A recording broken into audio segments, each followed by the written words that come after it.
कविता संग्रह। इसके संपादन में अपने अनुभवों को साझा करने के लिए मैं बहुत ही आदर के साथ आदरणीय मंजू सक्सेना जी को आमंत्रित करती हूं कि वे मंच पर आएं और अपने अनुभव हमारे साथ साझा करें।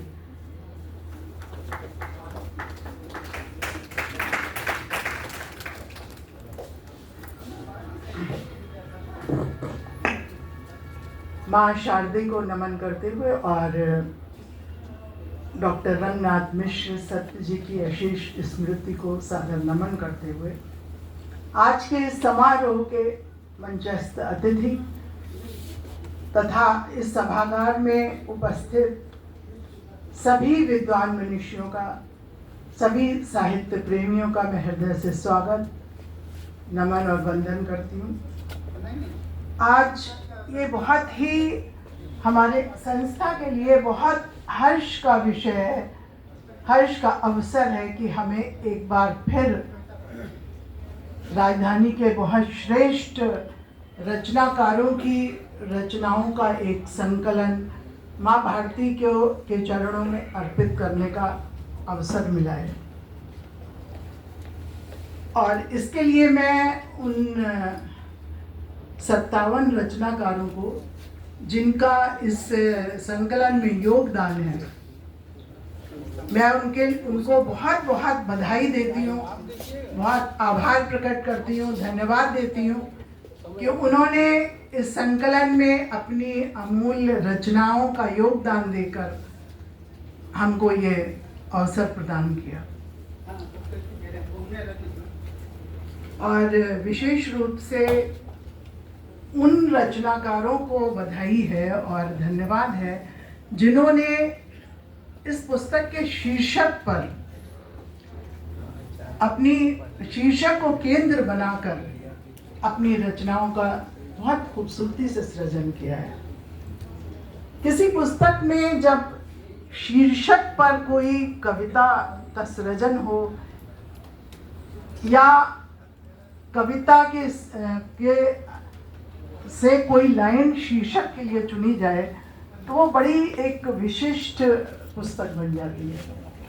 और ये पुस्तक कुछ उसी तरह की है। अभी आपने आदरणीय कुमार तरल जी की वाणी वंदना सुनी, वो तुम हो। इसमें बड़ी खूबसूरती से उन्होंने शब्दों को, ये जो शीर्षक है उसको पिरोया है। पहले हम लोगों की यही बात हो रही थी योगेश जी से कि उन्होंने शीर्षक रख दिया, उसके बाद उन्होंने सबसे कहा कि भाई कोई अगर आप इस शीर्षक पर अपने रचना कुछ दें तो वो ज़्यादा अच्छा रहेगा। और मैं उन रचनाकारों का पुनः पुनः धन्यवाद देती हूँ कि बहुत सुंदर कविताएं और गीत इस शीर्षक को केंद्र में रखकर सृजित किए गए हैं। कहते हैं कि चावल जितना पुराना होता है उतना ही जायकेदार, लज्जतदार और कीमती होता चला जाता है। तो उसी तरह से मैं देख रही हूँ कि ये हमारे जो संग्रह हैं वो हर साल उनकी रचनाएं श्रेष्ठ से श्रेष्ठतम की ओर अग्रसर हो रही हैं। और इसमें हर बार क्योंकि कुछ नवोदित लेकिन श्रेष्ठ रचनाकारों का के साथ एक बड़ी संख्या बहुत वरिष्ठ और अनुभवी रचनाकारों की होती है, जो इस वर्ष भी है। तो उसकी वजह से ये संग्रह हमारे एक बहुत ही पठनीय तो होते ही हैं, संग्रहणीय भी बन जाते हैं। और उसमें इस लिहाज से मैं उन नवोदित जो हमारे साहित्यकार की रचनाएं इसमें हैं उनका भी मैं सौभाग्य मानती हूँ कि उनकी रचनाएं इसमें बहुत वरिष्ठ रचनाकारों के साथ सम्मिलित हैं।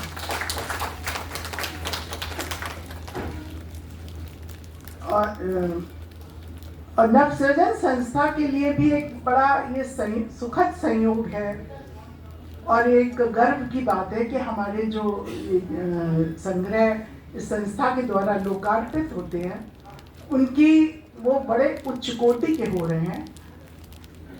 और इसलिए हमारी संस्था ने, जैसा कि अभी देवेश द्विवेदी ने कहा, कि ये दिली इच्छा है कार्यकारिणी सदस्यों की, बल्कि एक संकल्प भी है कि हम हर वर्ष इसी तरह से एक संग्रह छापें, प्रकाशित करें, जिसमें कि नवोदित कुछ पुराने रचनाकार हों, और पुराने रचनाकार जितने हैं उसमें वो तो सम्मिलित हो ही, और इसमें आगे कुछ नए रचनाकार भी जुड़ते जाएं, जिससे कि ये संख्या जो है 57 की संख्या करवट बदलकर 75 हो जाए। और मुझे उम्मीद है कि इस संग्रह की जो खूबसूरती है और उसकी रचनाओं की उत्कृष्टता देखते हुए हम लोगों की उम्मीद जरूर पूरी होगी। ये संग्रह वैसे भी एक हर वर्ष निकलेंगे तो एक साहित्य के लिए बहुत बड़ी धरोहर होगी, और भावी पीढ़ी के लिए भी बड़े उपयोगी और पठनीय होंगे और संग्रहणीय होंगे। मैं इस संग्रह के लिए के मुख्य पृष्ठ के लिए इच्छित आर्य जी का बहुत बहुत धन्यवाद देती हूँ कि उन्होंने इस पुस्तक के शीर्षक के मुताबिक ही एक मुख्य पृष्ठ की रचना करके एक आकृति का वो बनाकर उकेर कर बहुत खूबसूरत उसको रूप दे दिया है। इसके अलावा मैं इसके प्रकाशक संगनी प्रकाशन के डॉक्टर सुभाष चंद्रा को भी बहुत बहुत आभार प्रकट करती हूँ, बहुत धन्यवाद देती हूँ कि उन्होंने अपनी तमाम निजी व्यवधानों के बावजूद भी समय सीमा के अंदर ये पुस्तक हमें उपलब्ध कराई। और आप देखेंगे कि ये पुस्तक मुझे जहाँ तक लगता है त्रुटिहीन है। इसकी छपाई, इसका कागज, इसका मुख्य पृष्ठ सभी बहुत उत्कृष्ट है। एक सूचना भी आपको देनी थी कि आज इस समारोह में इस संग्रह के जो रचनाकार हैं उनका काव्य पाठ समय सीमा के कारण संभव नहीं है, तो नवसृजन संस्था ने 6 सितंबर को पुस्तक मेला में ये कार्यक्रम आयोजित करने का निर्णय लिया है। 6 सितंबर को 10:30 बजे से, और जिसमें कि केवल और केवल किसी ये वो तुम हो के रचनाकारों का काव्य पाठ होगा। मैं इस अपनी बात को विराम देती हूँ क्योंकि योगेश जी की नज़र इधर आ रही है। तो मुझे कामना करती हूँ कि अगले वर्ष फिर हम एक ऐसे ही खूबसूरत कृति का, बल्कि इससे और बेहतरीन कृति का फिर से लोकार्पण करेंगे।